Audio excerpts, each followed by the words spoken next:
नमस्कार, स्वागत है आपका एबीपी गंगा में। मैं हूं अवधेश।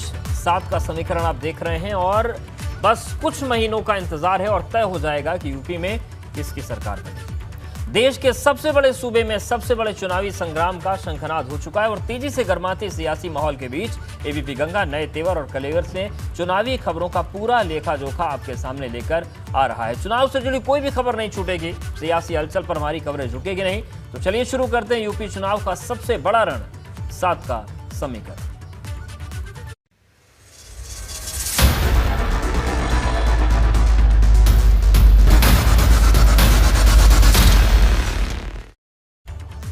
यूपी विधानसभा चुनाव से पहले अखिलेश यादव जीत की किसी भी गुंजाइश को नजरअंदाज नहीं करना चाहते, इसीलिए पूर्वांचल से लेकर पश्चिमी यूपी तक भाजपा को घेरने के लिए अखिलेश यादव नए साथियों को जोड़ने में जुटे हुए हैं।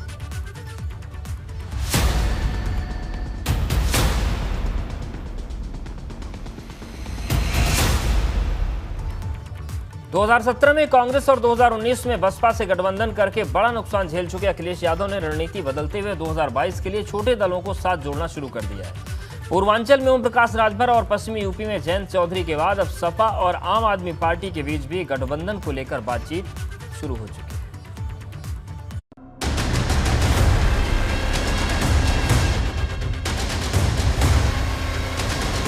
सोमवार को मुलायम सिंह यादव को जन्मदिन की बधाई, मंगलवार को राम गोपाल यादव को पुस्तक विमोचन की शुभकामनाएं और बुधवार को सपा अध्यक्ष अखिलेश यादव से मुलाकात। इसी मुलाकात के बाद आज आम आदमी पार्टी के प्रदेश प्रभारी संजय सिंह ने समाजवादियों की संगत के राज से पर्दा उठाते हुए बता दिया कि 2022 के चुनाव में आम आदमी पार्टी भी समाजवादी पार्टी से गठबंधन करने की दिशा में बढ़ रही है। गठबंधन हो ही जाएगा, बातचीत सारी हो चुकी है, या अरविंद केजरीवाल जी इसमें सहमति जब देंगे तब इसकी घोषणा होगी? मुझे लगता है कि इसके बारे में जब अंतिम कोई बातचीत होगी तो जरूर आपको बताएंगे। आज के लिए मैं सिर्फ इतना कह सकता हूं कि 1 घंटे की अच्छी और सार्थक मुलाकात हुई, बातचीत हुई है। जब इस पर कोई अंतिम निर्णय होगा तो आपको बताएंगे। कब तक हो जाएगा? जल्दी ही कुछ संभावनाएं हैं, बातचीत अंतिम दौर में पहुंचेगी।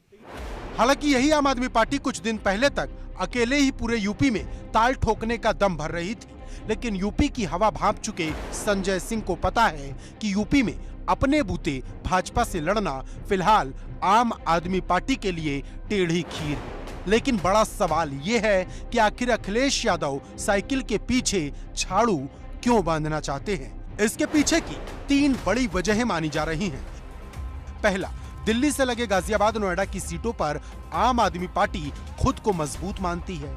दूसरा, कई शहरी सीटों पर भाजपा के वोट बैंक में सेंधमारी की उम्मीद समाजवादी पार्टी यानी अखिलेश यादव को है। और तीसरा, कई पार्टियों के साथ आने से सपा के पक्ष में माहौल बनता हुआ अखिलेश यादव को नजर आने लगा है। यही वजह है कि तेजी से बदलते समीकरणों को देखते हुए सीट टू सीट मार्किंग की नीति पर चल रहे अखिलेश 22 में बाइसिकल के नारे को अमली जामा पहनाने के लिए आम आदमी पार्टी से भी गठबंधन के प्लान को जमीन पर उतारने में जुट गए हैं। लखनऊ से एबीपी गंगा के लिए अनुभव शुक्ला की रिपोर्ट। वहीं अपना दल की अध्यक्ष कृष्णा पटेल ने भी आज लखनऊ में अखिलेश यादव से मुलाकात के बाद सपा के साथ गठबंधन का ऐलान किया। कृष्णा पटेल ने कहा कि सपा से हमारा गठबंधन हो गया है और बहुत जल्द हम संयुक्त मंच पर दिखेंगे। यही नहीं, उन्होंने कहा कि सपा के साथ सीटों का कोई मुद्दा नहीं है, हमें साथ चलना है। आपको बता दें कि अपना दल के का भी सोनभद्र और मिर्जापुर इलाके में मजबूत पकड़ है।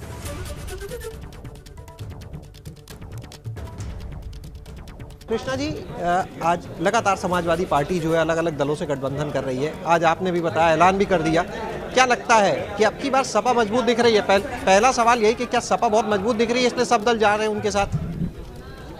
देखिए, एकता में बहुत बड़ा बल होता है। जब इकट्ठे लोग हो जाते हैं, समूह बन जाता है, सभी जाति के लोग उनसे मिल रहे हैं, जुड़ रहे हैं, तो जब इकट्ठा होंगे, चाहे राजभर समाज के हों, चाहे मौर्य समाज के लोग हों, हम पटेल समाज के लोग, वो स्वयं यादव समाज के हैं, तो सभी जातियां जब उनसे मिलेंगी तो एक समूह बनेगा, तो जरूर कुछ ना कुछ परिणाम अच्छा निकलेगा। कितनी सीटों पर अभी आप लोग की बात हुई, क्योंकि आप लोग की आज मुलाकात थी, तो जाहिर है कुछ आप भी अपनी उम्मीदें लेकर गए होंगे कि कितनी सीटें आपको मिले?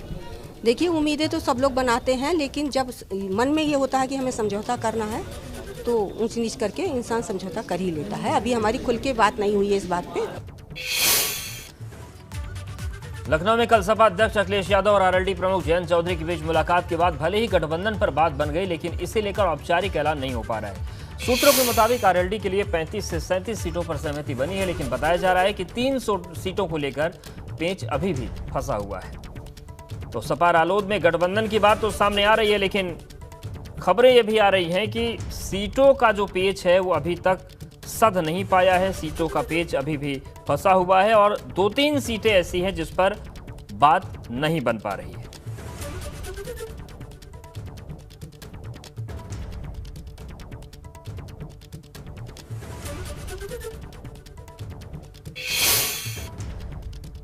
यूपी की सत्ता में वापसी के लिए चौतरफा तैयारी में जुटी भाजपा ने अब दूसरे दलों के विधायकों और बड़े चेहरों को शामिल कराना शुरू कर दिया है।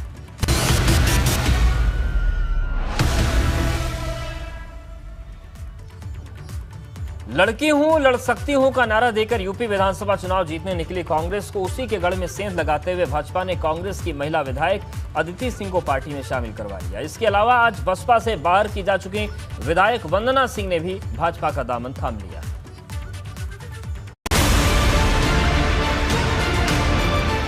उत्तर प्रदेश विधानसभा चुनाव से पहले भाजपा ने एक साथ कांग्रेस और बसपा को दोहरा झटका देते हुए कांग्रेस विधायक अदिति सिंह और बसपा विधायक वंदना सिंह को भाजपा में शामिल करवा लिया।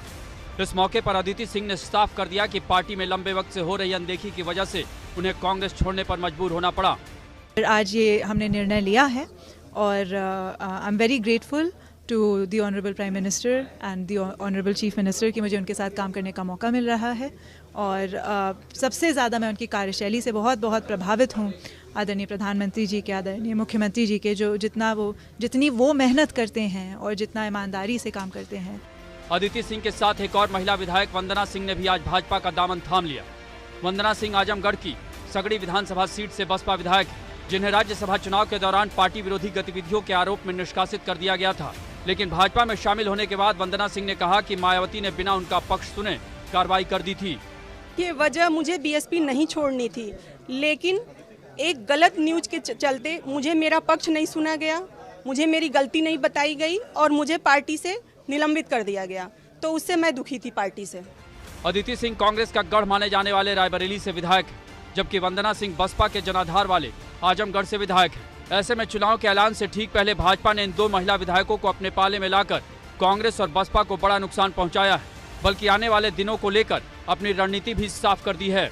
पार्टी विचार विमर्श करने के बाद ये स्क्रीनिंग कमेटी अपने प्रदेश नेतृत्व को सूची दे रही है और प्रदेश नेतृत्व जिस पर अंतिम मोहर लगाकर हमको देगा उसकी हम ज्वाइनिंग करें। अभी और भी लोग हैं, बहुत कुछ बड़ी संख्या है, आगे और भी लोग ज्वाइन आगे आगे देखिए होता है क्या।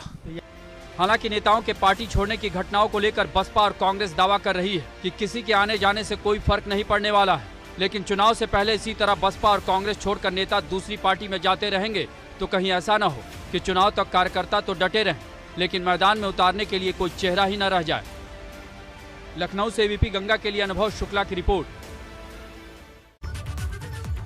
और अपने गढ़ रायबरेली की सीट से विधायक अदिति सिंह के भाजपा में चले जाने के बाद भी कांग्रेस इसे कोई बड़ा झटका नहीं मान रही, लेकिन 2017 में रायबरेली विधानसभा चुनाव में अदिति सिंह को 62% से ज्यादा वोट मिले थे। हालांकि इस मुद्दे पर कांग्रेस नेता प्रमोद तिवारी का क्या कहना है, सुनते हैं।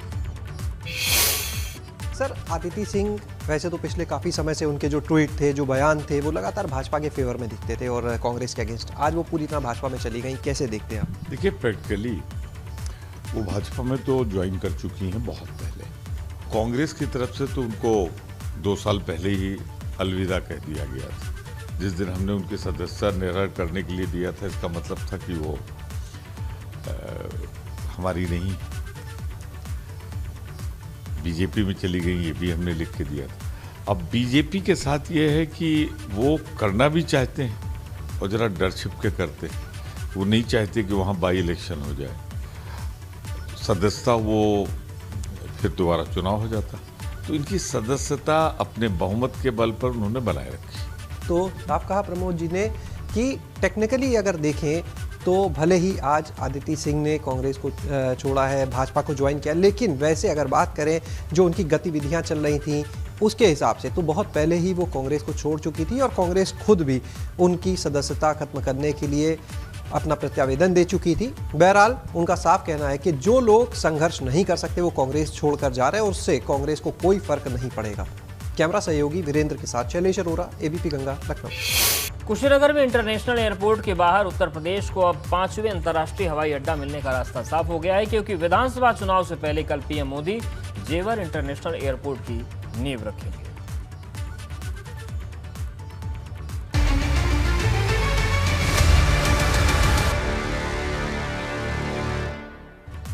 कल प्रधानमंत्री नरेंद्र मोदी ग्रेटर नोएडा के जेवर में बनने जा रहे अंतर्राष्ट्रीय हवाई अड्डे की शिलान्यास करने जा रहे हैं। जेवर में शिलान्यास कार्यक्रम की तैयारियां पूरी हो चुकी हैं, जिसके बाद जेवर एयरपोर्ट का निर्माण कार्य तेजी से शुरू हो जाएगा, ताकि 2024 तक जेवर के हवाई सफर यहां पर शुरू किया जा सके।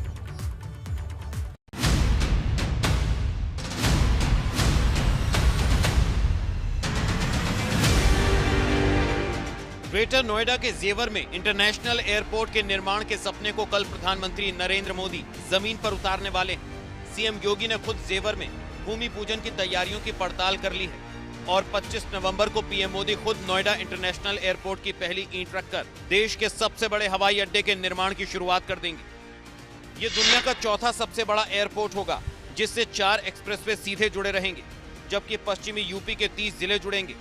एयरपोर्ट पर 2 टर्मिनल और 5 रनवे होंगे, जहां 178 प्लेन एक साथ खड़े हो पाएंगे। जेवर एयरपोर्ट बनने से आईजीआई एयरपोर्ट से 35,000 यात्री शिफ्ट होंगे और 2024 में इस एयरपोर्ट से हवाई सेवा शुरू हो जाएगी। उत्तर प्रदेश का यह 5वां इंटरनेशनल एयरपोर्ट होगा। प्रदेश ने इंटरस्टेट कनेक्टिविटी को और मजबूत किया है, खासतौर पर नेपाल से जुड़े हुए बिहार, झारखंड, छत्तीसगढ़, मध्य प्रदेश, राजस्थान, हरियाणा, उत्तराखंड, इन सब से जुड़े हुए जितने भी हमारी कनेक्टिविटी है उसको 4 लेन के साथ जोड़ने की कार्रवाई। एक्सप्रेस वे का तो एक बहुत अच्छा जाल उत्तर प्रदेश के अंदर फैल रहा है। अभी प्रधानमंत्री जी ने पूर्वांचल एक्सप्रेस वे का शुभारंभ किया है। जेवर एयरपोर्ट पर एक रनवे बनाया गया है, जिस पर कल प्रधानमंत्री एयरपोर्ट की आधारशिला रखेंगे।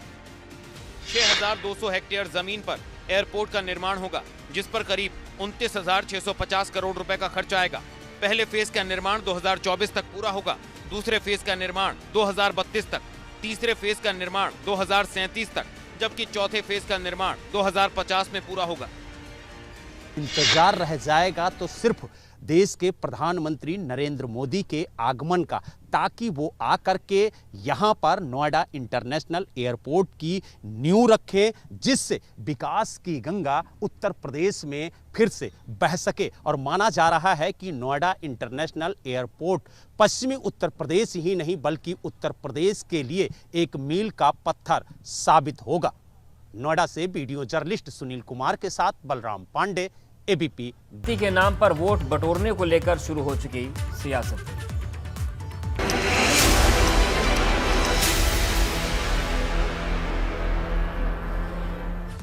कांग्रेस नेता पीएल पुनिया ने बसपा अध्यक्ष मायावती पर निशाना साधा है। पीएल पुनिया ने कहा कि मायावती दलित वोटर्स को फिर से जोड़ने में लगी है, क्योंकि दलित समुदाय ने मायावती से किनारा कर लिया है, जिसका परिणाम 2017 चुनाव में मायावती को भुगतना पड़ा।